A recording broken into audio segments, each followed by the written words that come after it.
우리 필리핀 단기 선교팀이 출발하면서 같이 예배를 드립니다. 오늘 저는 기디온의 300용사 하나님의 시험과 선택이라는 제목으로 말씀을 드리려고 합니다. 오늘 필리핀에 파송되는 우리 단기 선교팀이 하나님께서 특별한 훈련과 시험을 위해서 보내신 하나님의 선교사들입니다.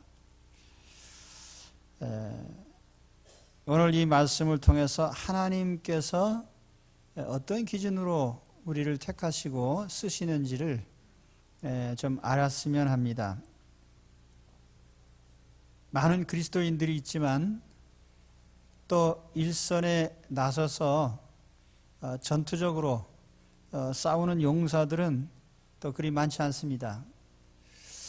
그래서 오늘 저는 이 선교팀이 최전방에 있는 전사들과 같이 그런 영적 전쟁을 하고 또 기디온의 군사처럼 승리하고 돌아오기를 바랍니다. 하나님이 기디온 군대를 뽑으실 때 32,000명의 지원자들이 있었어요. 그래서 이 지원자들을 보시고 참 많이 지원했구나, 참 잘했다, 그럼 시작하자 그러지 않으시고 그 숫자가 너무 많은데 좀 줄이자. 하나님께서 이 32,000명을 너무 많다고 줄이자고 하셨어요. 적군은 짐작컨대 10만 명이 넘습니다. 근데 32,000명이면은 절대적으로 부족한 숫자죠. 중국 고사에 중과부적이라는 말이 있어요. 중국 사람들은 과부적중이라 이렇게 쓰는데 우리나라에선 중과부적 이렇게 사용합니다. 맹자의 가르침 중에 보면은 작은 자는 작은 것은 큰 것을 이길 수가 없고 적은 무리가 많은 무리를 이길 수가 없다. 그게 이제 중과부적이란 말이에요. 우리가 남북한 군사력을 비교할 때 항상 병력 숫자, 저쪽은 육군이 몇 명이고 해군이 몇 명, 공군이 몇 명, 병력의 숫자를 계산합니다. 또 그 다음에 비행기는 몇 대고 뭐는 숫자가 어떻게 되고 이렇게 이제 계산하잖아요. 그런데 10만 병력에 32,000명을 가지고 하나님께서 너무 많다. 이제 우리가 먼저 알아야 될 것은 그리스도인의 세상을 향한 도전은 언제나 숫자에 기초한 것이 아니라는 점이에요. 그래서 우리가 이 세상 사람들이 주로 사용하는 숫자 개념에서 우리는 해방되어야 됩니다. 그리고 세상 사람들이 말하는 숫자에 의지하는 것을 우리는 하지 말아야 돼요. 사실 세상은 모든 것이 숫자로 평가가 됩니다. 대통령 선거 지지율이 얼마냐? 50% 좀 넘고 49% 이런 식으로 누가 더 많은 지지를 받느냐? 굉장히 숫자에 민감하죠.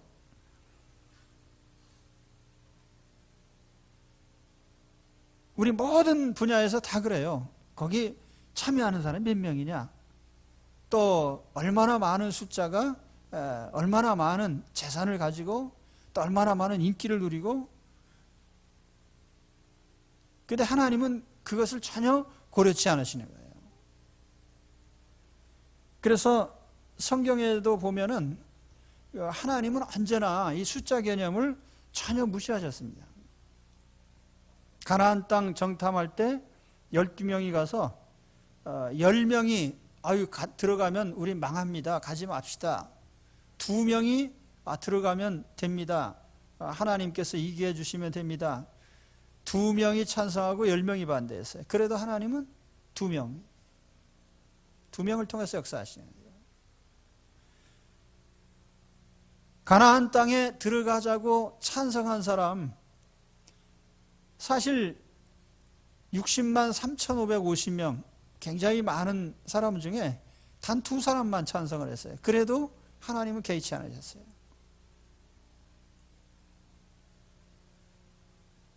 예수님 따라다닌 무리, 신약 성경에 보면 복음서에 특히 그 오클로스라고 하는 특별한 단어가 나와요. 무리들. 뭐 어떤 때는 3,000명이 됐다가 어떤 때는 5,000명이 됐다가, 그런데 주님은 3,000명이든 5,000명이든 아무 상관이 없어요. 단 12명의 제자들, 그들을 통해서 주께서 복음의 전파를 시작하셨고 하나님의 교회를 세우셨습니다. 오순절날 성령 받은 사람이, 예수님 부활 승천을 목격한 사람이 500명인데 그 중에서 120명만 끝까지 남아 기도하다가 성령을 받았어요. 그 사람들이 초창기 교회 멤버들입니다.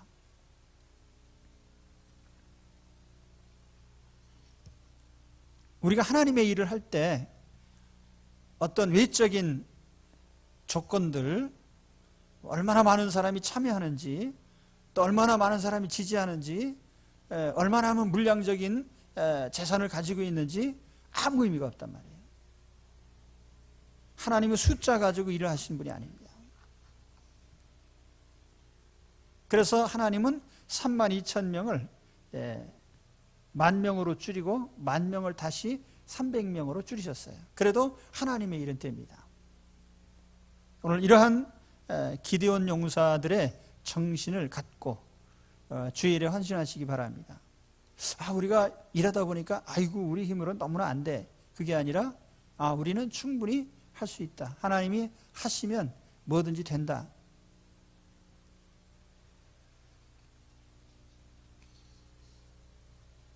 그 다음에 하나님이 시험하신 2가지가 있습니다.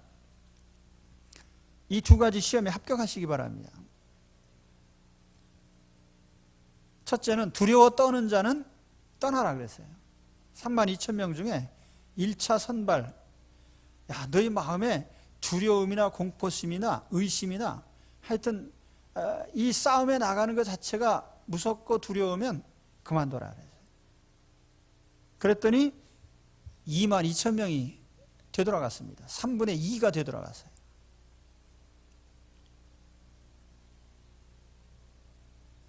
신명기 20장 8절에 보면은 전쟁에 참여할 사람과 전쟁에서 면제되는 사람들을 하나님이 언급하셨는데, 그 가운데 보면요, 결혼해서 가정을 이룬 신혼부부라든지 하나님께서 면제를 해주셨습니다. 포도원을 재배했는데 첫 열매를 못 땄다든지, 두려워 떠는 사람은 첫 번째 열애입니다. 두려워 떠는 사람은 안 되겠다. 하나님 전투에는 필요가 없다는 것입니다. 사실 우리가 주의 일을 할 때 보면은, 하나님의 일을 하다 보면 항상 우리는 새로운 도전을 하게 되고, 그때마다 우리 하나님 일을 하는데 별 도움이 안 되고 오히려 회방이 되는 것이 뭐냐면 두려워서 이 하나님의 일이 될까라고 생각하는 사람들이에요. 하나님은 의심하고 무서워하는 사람들 없이도 하나님의 일을 할 수 있습니다.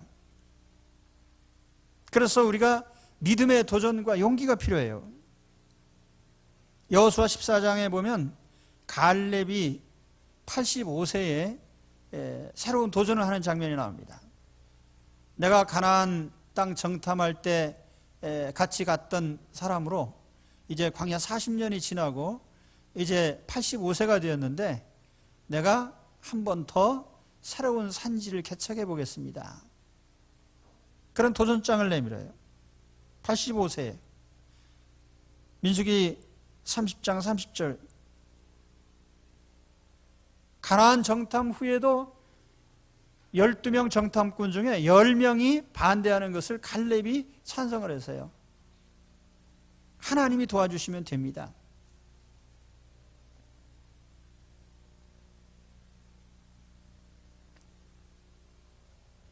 바로 이러한 믿음의 도전 때문에 다윗이 골리앗을 이길 수가 있었어요. 세상 논리로 하면 중과부적이죠. 적은 자가 많은 자를 이길 수 없는 것이 세상 논리입니다. 그러나 적은 자가 많은 자를 이긴 것이 또 하나님의 역사입니다. 그래서 우리는 세상 일을 하는 사람이 아니고 하나님의 일을 하는 사람이기 때문에 우리는 항상 하나님이 원하시는 믿음의 도전을 해야 됩니다. 다윗이 골리앗을 향해 나갈 때 외친 구호가 뭡니까? 너는 칼과 단창을 가지고 내게로 오지만 나는 만군의 여호와의 이름으로 내게 나간다. 똑같은 거예요. 베드로 사도 역시 그가 내게 은과 금은 없다. 세상 사람들이 의지하는 금은 내게 없지만은, 재물은 없지만, 권세는 없지만, 그러나 나는 내게 있는 예수 그리스도의 이름으로 나는 나간다. 그래서 그는 귀신을 쫓아내고 병든 자를 고치고 죽은 자를 살려내는 기적의 역사가 되었습니다. 기적을 일으키는 사도. 여러분, 도전 정신을 가지시기 바랍니다. 그런데 하나님께서 이런 마음을 우리 하나님의 일을 맡기실 때 우리에게 불어넣어 주셔요. 1984년에 제가 34살에 교회를 개척을 시작했는데, 나는 몇만 명이 모이는 교회에서 오라 그래도 안 간다. 나는 개척을 한다는 그런 믿음을 가지고 있었습니다. 하나님이 나를 개척을 시켜주시기 위해서 부르셨다. 신학교 다닐 때도 우리 기도 동지들이 모여서 늘 기도할 때 나는 하나님이 개척하라고 하는 대로 갈 거다. 선교지라면 선교지도 가고 또 개척하라면 개척할 것입니다. 그러나 나는 기존교회는 안 간다. 그런데 그때는요, 하나님께서 아주 무한한 용기를 주셔서 어떤 것도 무섭지 않았어요. 내가 하나님 말씀을 전하는데 혹시 누구 눈치를 본다든지 세상에 무슨 누가 감시를 하기 때문에 할 말을 못한다든지, 옛날엔 군사 독재 시대에는 말만 잘못해도 항상 감시를 당하고 그랬는데, 그러나 전혀 두려워하지 않았어요. 하나님께서 하나님 선포라고 하신 말씀 담대히 선포하고 세상법이 얼마나 무서운지도 난 전혀 의식 안 했어요. 그래서 하나님께서 그러한 도전적인 마음을 주셔서 또 도전을 했고, 또 하나님께서 하나님의 일을 하셨어요. 내가 주의 일을 한 것이 아니라 주님이 주님의 일을 하신 거예요. 그냥 거기에 우리가 쓰임받은 것 뿐이죠. 그러므로 오늘 우리 단기선교팀, 하나님이 보낸 하나님의 믿음의 용사로서 두려워 떠는 마음을 말끔히 털어버리시기 바랍니다. 이거 어떡하지? 이게 안 되는데? 그런 마음 없어요. 오직 하나님이 하나님의 일을 하시는데 우리는 쓰임받을 뿐이다. 그래서 두려움을 떨쳐버리고 담대한 믿음으로 무장하시기를 바랍니다. 두려워 떠는 사람은 1차적으로 다 되돌려보냈어요. 그 다음에 두 번째 하나님이 보신 것은 개인의 갈증, 이것을 어떻게 해소하는지를 하나님께서 보셨습니다. 이제 목이 마른데 행군을 하다가 개울가로 인도를 했어요. 이 개울물이 맑은 물이 흐르니까 갈증을 해소해야 될 거 아니에요. 그러니까 그 가운데 10,000명의 사람들이 개울가로 다 달려가서 대부분의 사람들이 다 엎드려서 마음껏 물을 먹었어요. 근데 그 중에 엎드려서 물에다 얼굴을 담그고 먹지 않고 앉아서, 무릎 꿇고 앉아서 손에다 물을 떠서 이렇게 먹는 사람들이, 핥아 먹는 사람들, 이런 사람들이 300명이 있었어요. 그래서 하나님께서 저 물에다 얼굴 대고 엎어져 먹는 사람들은 되돌려보내라. 이 장면에 대해서 여러 가지 해석이 있습니다. 이게 왜 이렇게 됐나? 어떤 주석가는 그때 이 엎드려서 물을 먹는 것은 마치 우상에 절하던 습관이 남아있어서 바싹 엎드려가지고 먹는 사람들이기 때문에 우상 숭배의 습관이 있는 사람들을 가려냈다, 뭐 이런 해석도 있는데 좀 과도한 해석인 것 같고, 일반적인 해석은 아무리 갈증이 있어도 절제할 줄 아는, 상황을 파악하고, 그래서 전시에 부름받은 용사들이 전투를 하려고 하는데 아무리 갈증이 있다고 해서 푹덩 엎드려 먹다가 뒤에서 누가 총을 가져와서 쏘면 어떡할 거예요?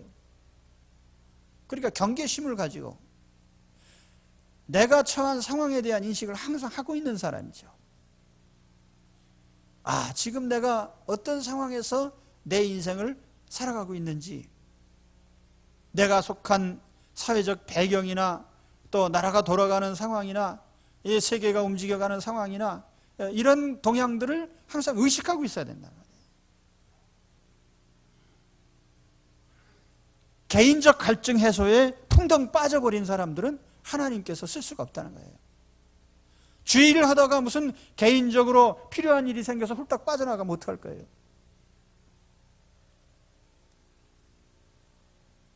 그래서 항상 하나님은 아무리 갈증이 있어도 그 갈증 해소의 방법, 하나님 자녀의 모습을 잃지 않고요. 저는 이걸 어떤 면에서 보면은 하나님 군대의 품이다, 그런 생각도 합니다. 품이. 우리가 다이아몬드가 왜 귀하죠? 다이아몬드는요, 참 광채도 좋고 변하질 않아요. 왜 금이 비싸죠? 변하지 않으니까. 고유한 형태를 잃지 않아요. 그래서 성전에도 중요한 건 금으로 만들어요. 금은 예수님의 신성을 상징합니다. 오늘 우리 그리스도인들도 하나님 자녀다운 기품이 있고 품위가 있어야 돼요. 아무리 내가 배고프고 급하다고 해서 내가 도적질을 하면 되겠습니까? 옛날에 흔히 하던 얘기가 호랑이는 줄여도 풀은 먹지 않는다. 호랑이의 자존심이에요. 우리 하나님의 자녀들이 세상이 어렵다고 해서 품위를 잃어버리고 우리의 윤리적인 것, 양심, 하나님 앞에서 하나님 자녀로서의 그러한 모습을 잃어서는 안 될 것입니다. 또 여기에는 개인적인 어떤 만족보다 공동체를 의식하는, 이것도 하나님께서 보신 겁니다. 개인적인 갈증이 있어요. 물 먹고 싶어. 이 갈증이라고 하는 것은 우리 인생에 발생하는 모든 필요사항들을 얘기하는 겁니다. 때로는 물질이 될 수도 있고 그것이 뭐 세상적인 육신의 문제가 될 수도 있고, 그런데 이 개인적인 어떤 만족보다 공동체적인 그러한 사명감을 가지고 있는 사람,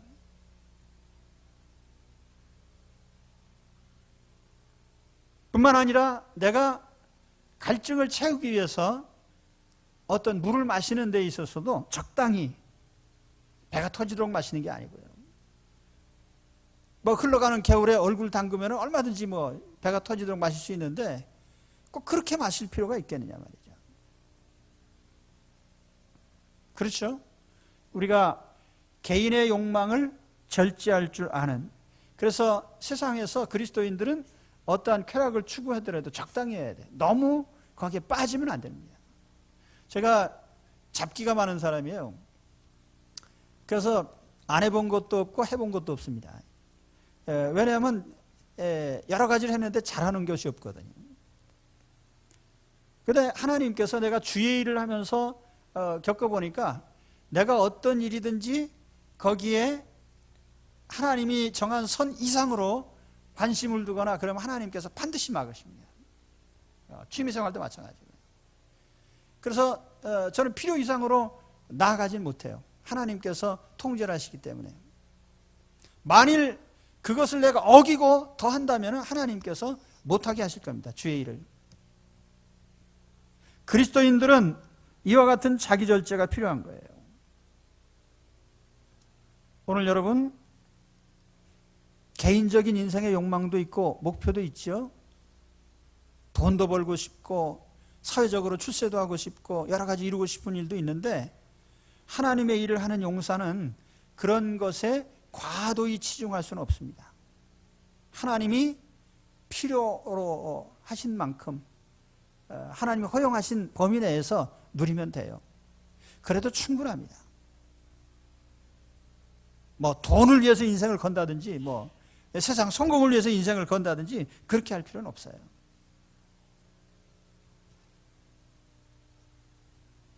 오늘 특별히 하나님이 내 인생에 주신 사명을 찾는 기회가 되기를 바랍니다. 내 인생에 하나님이 주신 목표가 무엇일까?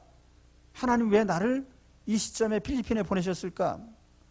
또 내가 이 시기에 왜 이런 일에 참여를 해야 되나? 하나님의 뜻이 무엇인가? 살펴보세요. 저는 대학교 3학년 때 처음 주님을 알게 됐는데, 내 인생에 최초로 큰 좌절을 겪었을 때예요. 그래서 하고 싶은 일도 사실 우리가 건강을 잃으면 못하거든요. 그런데 그때에 여러 해 동안 고민하면서 번민한 것이 뭐냐면, 내 인생을 어디다 써먹어야 정상이냐. 내가 하나님 알기 전에는 뭐 내 인생은 나의 것이니까 저는 아주 인생의 목표가 단순한 사람이었어요.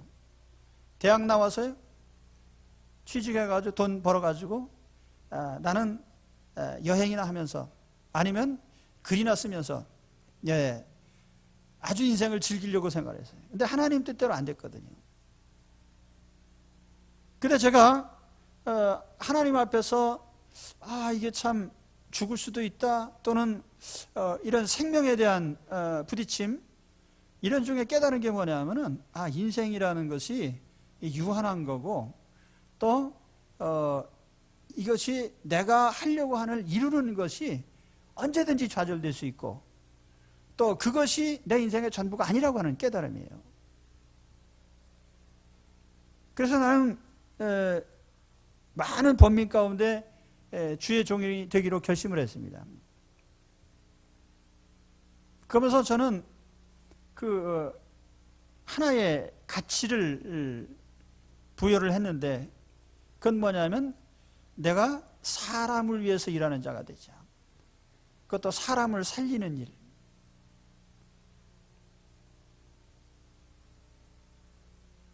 돈을 위해서 일하는 것도 가치가 있긴 한데, 돈보다는 사람이 100배 가치가 있죠. 100배가 뭡니까? 비교할 수가 없죠. 우리 직업도 많아요. 세상에 직업이 많은데 사람을 살리는, 사람을 위하는 일이라는 건 정말 귀한 일이에요. 그래서 내가 사람을 상대로 하는, 특히 믿음 안에 들어와서 보니까 영혼을 살리는 일, 굉장히 중요한 말이에요. 이 세상에 낙심 좌절하는 사람들이 얼마나 많아요. 주님의 십자가를 보고 교회로 나오는 사람들이 얼마나 많습니까? 그래서 바로 이 일의 가치를 발견하고 헌신을 하게 되는데, 만일 내가 그때 그런 결심을 안 했더라면 정말 볼품없고 무가치한 일에 인생을 바치는 내 인생이 됐을 겁니다. 그래서 제가 집에서 가끔 집사람하고 얘기하면서, 집사람이 저에게 얘기를 합니다. 당신 주의 일을 안 했더라면 형편없는 사람이 됐을 거다. 그랬을 때 내가 그렇다고 단번에 동의를 합니다. 그렇다. 돈은 벌기는 그냥 밤낮 쓰는데 주력해가지고 다 까먹고 뭐가 남았겠냐. 네, 여러분, 젊은 시절에 정말 가치 있는 일을 찾으세요.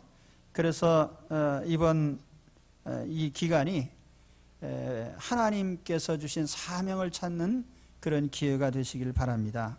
내 인생을 바칠 만한 의미 있는 일을 찾아내세요. 내 인생을 바칠 만한 의미 있는 일 찾는 계기가 되시길 바랍니다. 그래서 기드온의 300용사 같이 뽑힘을 받고 또 하나님께서 쓰시는 그런 생애로서 참으로 축복받은 생애들이 되시기를 우리 주의 이름으로 축원합니다. 기도하겠습니다.